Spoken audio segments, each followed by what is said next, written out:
thing is sure. If there's a man in your outfit from Texas, you've heard some tall tales by now. But there's still enough facts about Texas to make it one of the doggone states in the Union. 700,000 men and women in uniform come from Texas. More than 10% of the state's population. They come from clusters of skyscrapers on the plains like Dallas, or Amarillo, Houston, or from a batch of little buildings on the highway like Fredericksburg.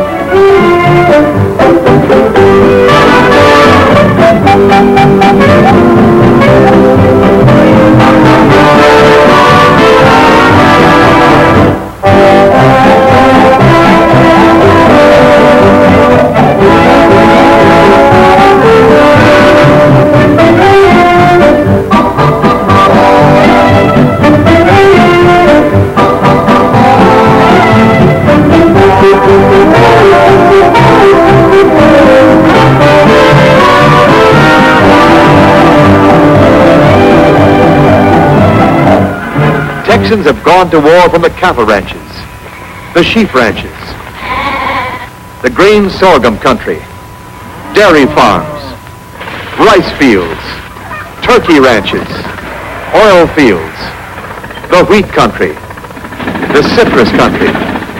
And as the young men left the state for war, Texas began a great upheaval of nature and people to meet the emergency. Shipyards have mushroomed and drawn thousands from the country to the cities. The one-time farmer and his wife, farmer's daughter, are making everything from Navy craft to freighters. Airplane factories have drawn more thousands from the ranches and farms. So what happens?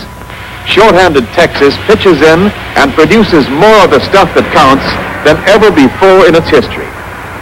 2.5 million barrels of oil are being pumped from Texas wells every day in the year. Farmers without hired hands produced a record wheat crop of 60 million bushels in 1944 and had the winter wheat planted right on schedule. The rice growers had another record crop.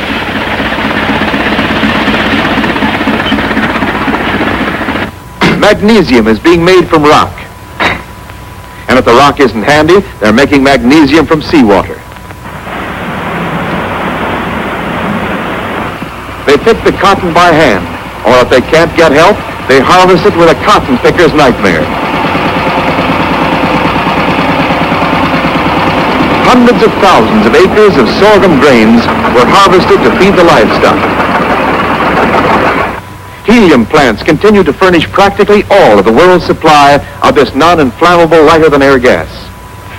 Black clouds in the sky rise from plants where carbon black is produced by burning natural gas for the making of synthetic rubber. And in Texas plants, a great part of the nation's synthetic rubber is being manufactured. Sulfur is brought from underground by a superheated steam. The sulfur is dried in huge dumps.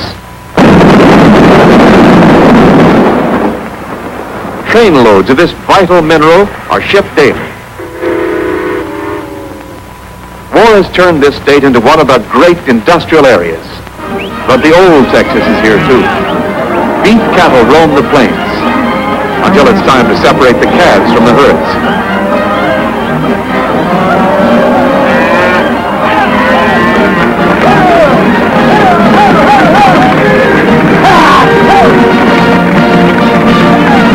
And finally, the cattle march that last mile in the Fort Worth stockyards.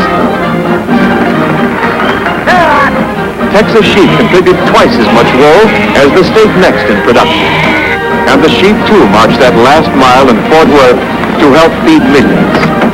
Angora goats supply 85% of the country's mohair. Turkey raising is one of the old standbys.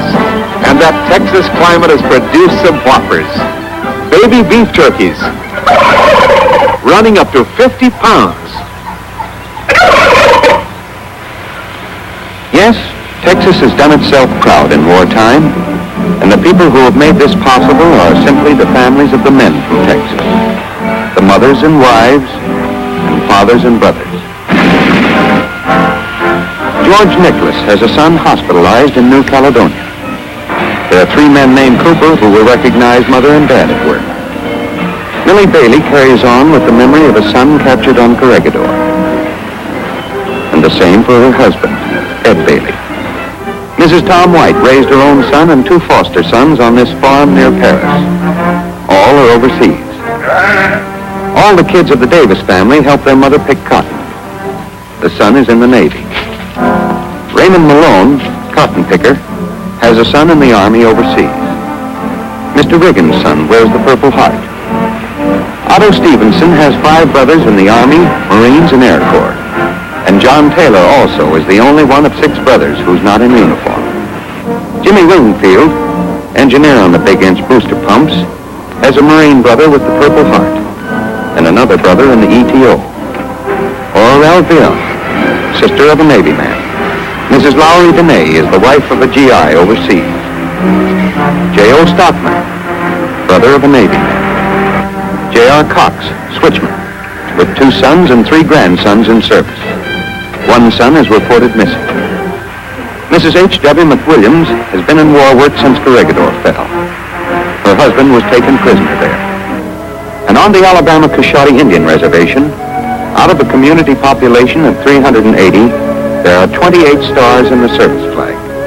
The kids don't quite understand what's going on in the world, but they're fascinated by letters from the chief's son, PFC James Celestine of the infantry, who's been fighting an enemy in New Guinea.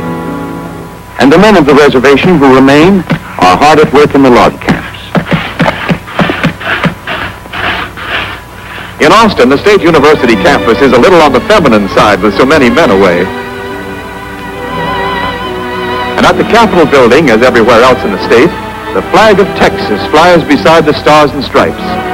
The men from Texas mean it when they say that whenever the United States goes to war, Texas can be counted on to fight right alongside her.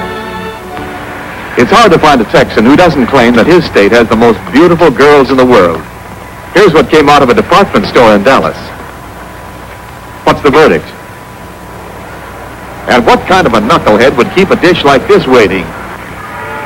As in other states, church attendance has increased tremendously since Pearl Harbor. Typical of Texas is the ranch of Ed C. Henke, several miles outside Kerrville. 2 sons and 2 daughters were raised here by the Henkes. But now the elder son is in the infantry overseas, and the 2 daughters are married to men who've shipped out. Whenever possible, the 2 daughters visit the ranch to help out a little. But the only regular hand Dad Henke has is his younger son, W.R. After breakfast, Dad and W.R. start the day with the milking chore. A 3rd cow is reserved for W.R.'s pride, a bull calf he's raising for the 4-H club competition. Little Charles Lee, son of the Henke boy overseas, loves to visit Grandma and Grandpa on weekends and get himself involved in everything possible. On the ranch, every day is Easter for Charlie as he tracks down the eggs with Grandma. Charles Lee insists on helping with anything, such as giving Grandpa a lift on feeding the hogs. Meanwhile, Mrs. Pressler, the Henke girl married to a field artillery man, churned some butter with a newfangled gadget that worked automatically till the motor broke and they couldn't get new parts. There's that weekly washing to be taken care of, too. Although it's far from what it used to be when all the kids were growing up, Mrs. Peters, the other Henke daughter who's married to an Air Corps man, helps her mother. And of course, Charles Lee is in there pitching. Dad and W.R. have regular inspection trips to be made, checking on the livestock and the fencing. And while husband and son are away, Mrs. Henke finds that, as always, everybody has forgotten to bring in some wood for the cook stove. She's tried for years to train Dad and all the kids to relieve her of this chore, but she's still doing it herself. The cattle gathering around to feed give Dad Henke a chance to check on their condition.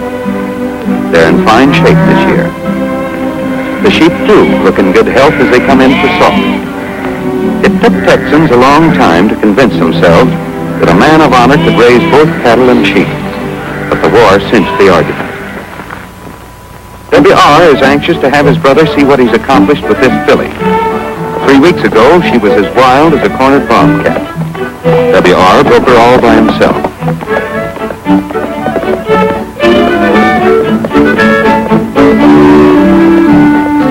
And Mother, with the food she put up last summer and fall, makes sure that the dried apples are in a prominent place. They won second prize at the Kerrville County Fair. When deer season opens, W.R. is among the first to get his buck. He'll pack it cheerfully for miles, just to see the proud flicker in Dad's eyes when he walks casually up to the house. The family is proud, too, of the way W.R. looks out for the son of the big brother who's overseas, showing him the mysteries of the woods and streams, and never a harsh word from him when little Charles Lee decides the best way to catch fish is to beat them over the head with your fish pole. Sunday finds the Henke family dressed in its best for morning services at Kerrville. They meet other neighbors who talk about their husbands and sons who are away, and they're led in prayer by Reverend Probst. Give us this day our daily bread, and forgive us our trespasses, as we forgive those who trespass against us. And lead us not into temptation, but deliver us from evil. For thine is the kingdom, and the power, and the glory forever. Amen.